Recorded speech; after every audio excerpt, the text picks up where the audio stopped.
আজকে কোরিয়া থেকে ফোন দিল।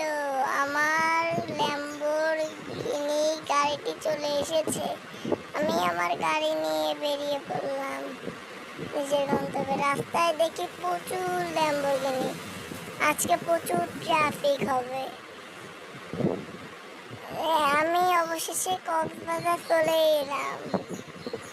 এখানে গাড়িটা পার্কিং করব,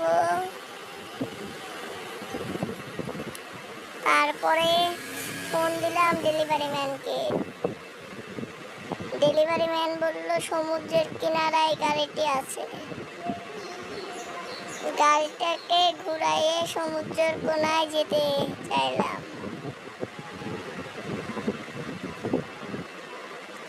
দূরে একটা লাল গাড়ি দেখা যাচ্ছে, ওইটাই মনে হয় আমার।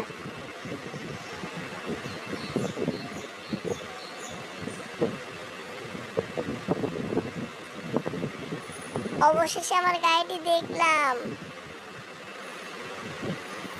ও গাড়িটা তো সেই এই পাশে থেকে দেখি।